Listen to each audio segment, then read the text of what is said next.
Hello mathematicians, this is Trockers. Welcome back to my channel. Okay, today we are considering ordinary differential equations focusing on surface areas and volumes. We have a ZIMSEC November 2005 problem which reads, a cylindrical water tank of a height 1 meter and a cross-sectional area of 3,000 square centimeters has a tap at the base. When the tank is full, the tap is opened and water flows out at the rate of 200 square root of h cubic centimeters per second. The depth of water which remains t seconds after the tap is opened is h centimeters. Given that no water enters the tank, show that h satisfies the differential equation dh dt equal to negative 1 over 15 square root of h. Part B, solve the differential equation. Part A, solve the differential equation given t in terms of h. Part B, when the tap is closed, the tank is found to be 3/4 full. Find to the nearest second the time for which the tap has been open. Okay, I know mathematicians, they don't like word problems. I don't know, maybe they're just running away from English, but don't worry guys, I got you. All right, so we need to annotate the problem. This is a cylindrical water tank, right? It's something like this. Right now, think about the formula for finding the volume of a cuboid, which is a cylinder here. Not a cuboid, but a cylinder, I'm sorry. Right, so we are told that the base here is equal to 3,000. Right. It has a tap at the base. There is a tap here where water will flow out at a particular rate. The good thing about this problem, it's not modeling about the input, but we are focusing on the output. And whenever we are dealing with ordinary differential equations of this kind, make sure if there is an input, that's a positive, output, that's a negative, right? So a cylindrical water tank of a height 1 meter. So we are told that our height here is 1 meter. And our cross-sectional area is there. We know that volume is equal to BH, cross-sectional area times height, which is, since it's a cross-section of a circle, it's pi r squared. But you don't need to write the pi r squared. Just go ahead and write your 3,000 H, right? Then when the tank is full, right, when all the sides of this cuboid are immersed in water, so what it means is that when our height is now 1, that's the initial time, so t is 0. So we need those conditions that are given implicitly, right?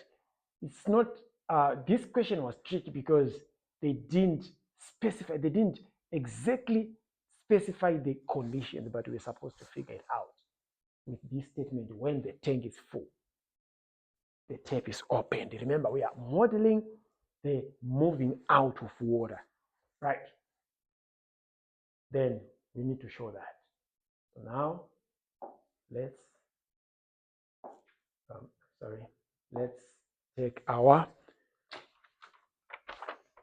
we need this question and we need our whiteboard. So I'll go ahead and quickly put the diagram here. It now makes sense.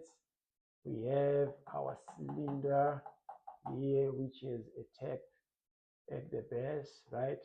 Then we know that water is flowing out. Then our height here is 1 initially. Then my B is 3,000. So we know that volume is base area times height. So my base area, which is pi r squared, which is 3,000 H. So you also have to differentiate volume with respect to height, right? So these are now square centimeters. Remember, these were cubic. So if we are dividing cubic units by units, we remain square units, right? Okay, so we are done. Sorry, this one is supposed to be 3,000 only without an edge. So it's just 3,000 square, it's 3,000 square centimeters. Right.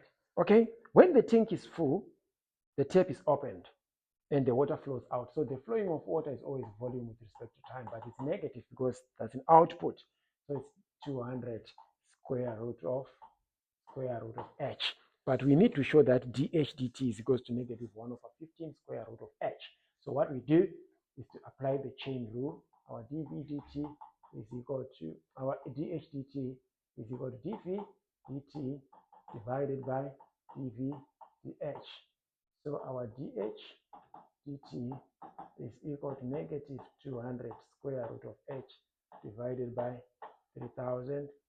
Therefore, our dh dt is equal to negative 1 over 15 square root of h. This was simple, guys. Right. We are done.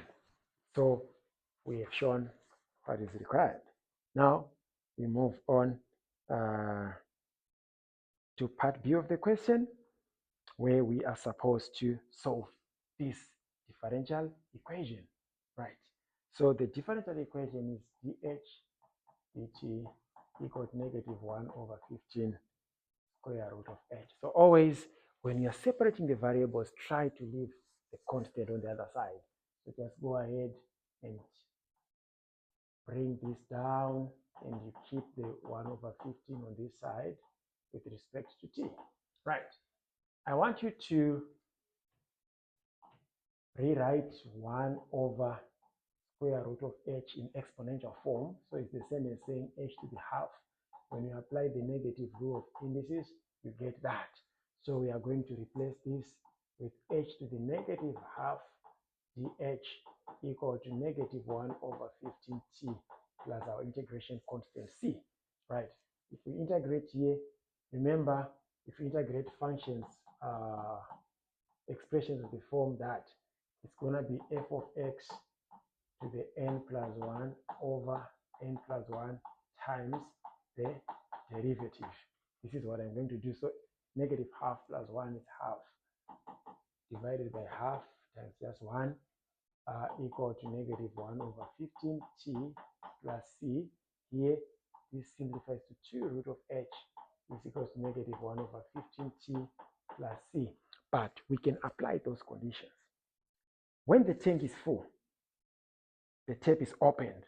So the moment the tap is opened, that's the initial time of our modeling situation, of our modeled situation, right? So our h is 1 and t is 0. So here when you say 2 is equal to 0 plus t, so our c is 2. Now we can get rid of this part. Okay, so now we say 2 root of h is equal to negative 1 over 15t plus 2.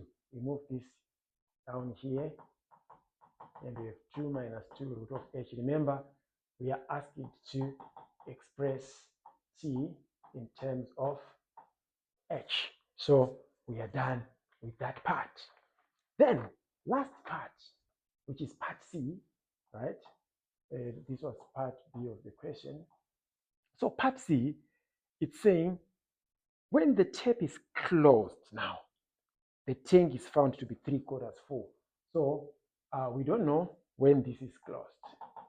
But what we know is just it will be 3/4 of what was initially there. So it's just 3 over 4 or 0.75. So now let's go ahead and find the time to the nearest second here. So it becomes t equal to 30 minus 30 root of 0.75, which is equal to what? All right, so if we find that 30 minus 30 square root of 0.75, okay, we are getting 4.019237886, which is to the nearest second. This is just 4 seconds to the nearest second. So guys, we are done with this problem. I hope you are getting better in terms of solving ordinary differential equation. It's my time to sign out.